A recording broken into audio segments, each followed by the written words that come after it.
बिस्मिल्लाहिर्रहमानिर्रहीम। अस्सलाम वालेकुम नाजरीन, आप देख रहे हैं हमारा यूट्यूब चैनल पाकिस्तान तिब्बी न्यूज़ और मैं हूं आपका मेज़बान हकीम हबीबुर्रहमान कादरी।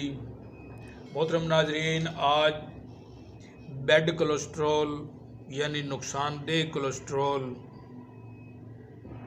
मोटापे, बढ़े हुए पेट की फालतू चर्बी, हवारी के दर्द और औरतों में हैज़ की बंदिश,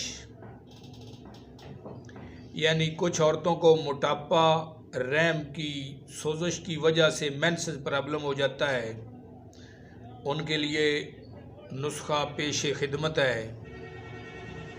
नुस्खा समात फरमाने से पहले हमारे चैनल पाकिस्तान तिब्बी न्यूज़ को सब्सक्राइब कर लीजिएगा ताकि हमारी हर आने वाली वीडियो आपको बआसानी पहुंचाई जा सके।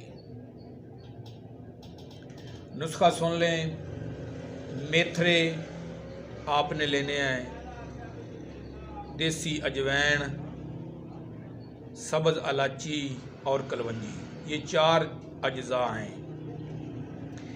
एक मेथी होती है, मेथी नहीं मेथरे लेने हैं आपने। मेथरे, देसी अजवैन, कलवंजी और सब्ज़ इलायची, ये चारों अज्जा आपने लेने हैं। हर जगह से बआसानी ये दस्तयाब हैं, हर पंसार स्टोर से मिल जाएंगे तकरीबन। हस्बे ज़रूरत ये चारों चीज़ें, चारों अदविया आपने हम वज़न लेनी है। हम वज़न लेके चारों चीज़ों का आपने सफ़ूफ बना लेना है। सफ़ूफ बना के सुबह शाम छोटा चाय वाला चम्मच, आधा चम्मच चाय वाला छोटा सुबह शाम आपने पानी के साथ लेना है। अल्लाह रब्बुल इज़्ज़त आप सबको अपने ख़जाने से सेहत वाली नेमत से माला माल करे। अल्लाह हाफ़िज़।